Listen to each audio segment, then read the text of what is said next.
जय भोलेनाथ। हरियाली तीज हर साल सावन माह में मनाई जाती है।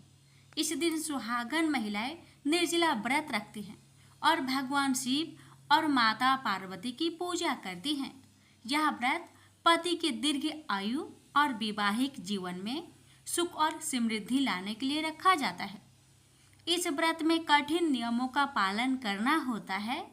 इस बार हरियाली तीज की तारीख को लेकर लोगों में संशय की स्थिति बन रही है, क्योंकि तृतीया तिथि 6 और 7 अगस्त दोनों दिन है। हालांकि ज्योतिषाचार्य के मुताबिक तीज का व्रत 7 अगस्त को मनाया जाएगा। हरियाली तीज की तिथि। हरियाली तीज के लिए जरूरी सावन मास के शुक्ला पक्ष की तृतीया तिथि 6 अगस्त को शाम 7:52 से शुरू होगी और 7 अगस्त को रात 10:05 तक मान्य होगी। 6 अगस्त को तृतीया तिथि रात के समय में लग रही है। इस वजह से उस दिन तीज का व्रत नहीं रखा जाएगा, क्योंकि इसके लिए उदया तिथि की मान्यता होती है। तृतीया की उदया तिथि 6 अगस्त को न होकर 7 अगस्त को है। उदया तिथि की गणना सूर्य के उदय से जुड़ी है। तृतीया तिथि में सूर्योदय 7 अगस्त को सुबह 5:46 पर हो रहा है, इसलिए हरियाली तीज 7 अगस्त को मनाई जाएगी। हरियाली तीज पर बन रहे हैं 3 शुभ योग। इस साल हरियाली तीज के अवसर पर 3 शुभ योग बनेंगे। हरियाली तीज के दिन परिघ योग, शिव योग और रवि योग बना है। उस दिन रवि योग रात 8:30 से लेकर अगले दिन 8 अगस्त को सुबह 5:47 तक है।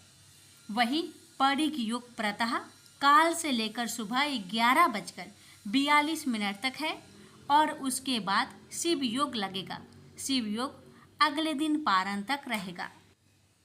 हरियाली तीज के दिन राहु काल में पूजा नहीं करनी चाहिए, इसे अशुभ माना जाता है। हरियाली तीज पर राहु काल दोपहर में 2:06 से 3:46 तक रहेगा।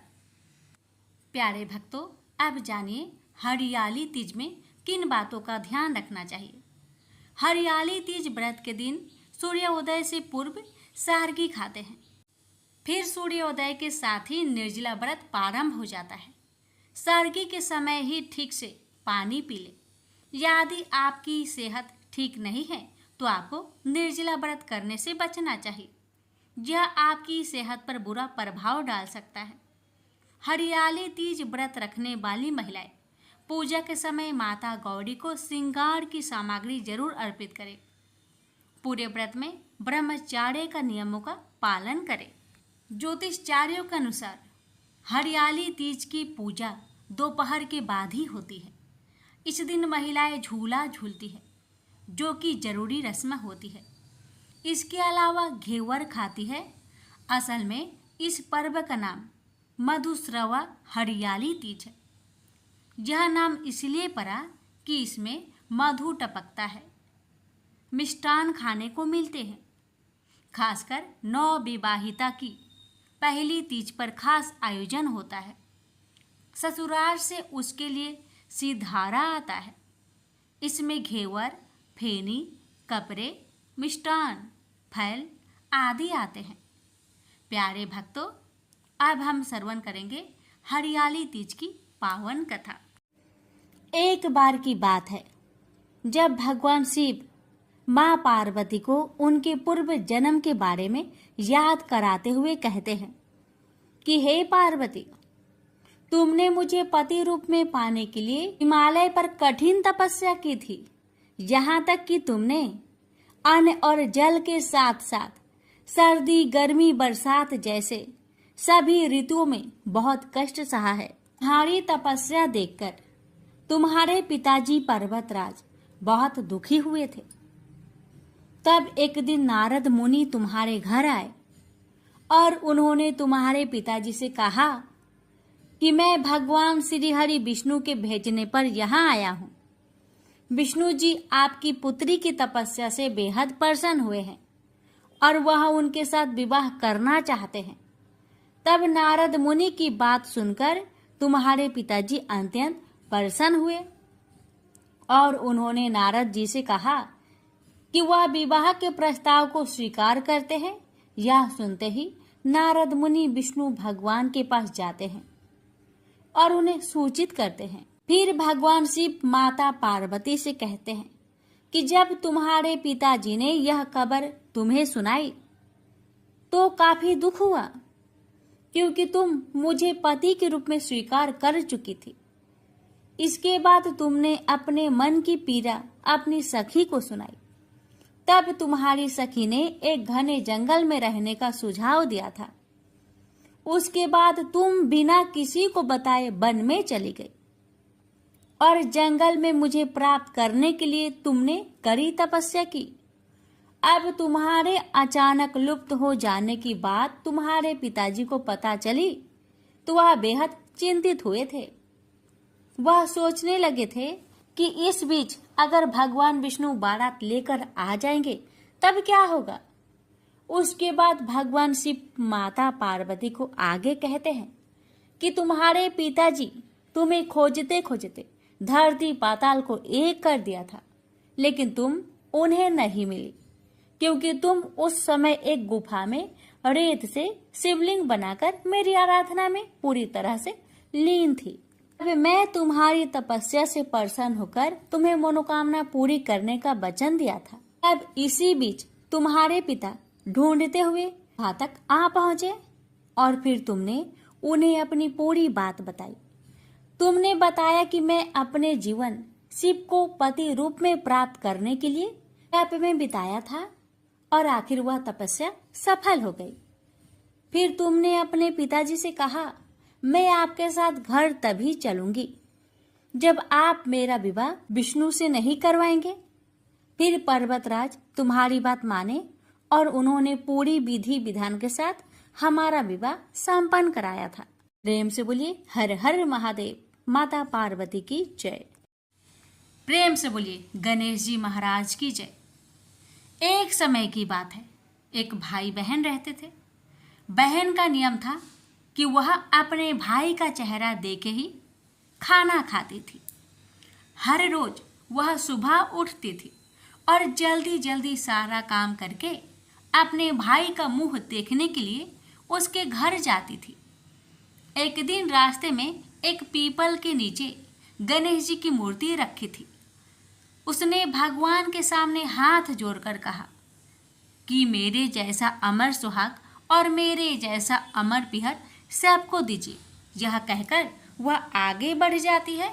जंगल के झाड़ियों के कांटे उसके पैरों में चुभा करते जाते थे। एक दिन भाई के घर बहन पहुंची और भाई का मुख देखकर बैठ गई तो भाभी ने पूछा, पैरों में क्या हो गया है। यह सुनकर उसने भाभी को जवाब दिया कि रास्ते में जंगल के झाड़ियों के गिरे हुए कांटे पाँव में चुभ गए हैं। जब वह वापस अपने घर आ जाए तब भाभी ने अपने पति से कहा कि रास्ते को साफ करवा दो, आपकी बहन के पाँव में बहुत सारे कांटे चुभ गए हैं।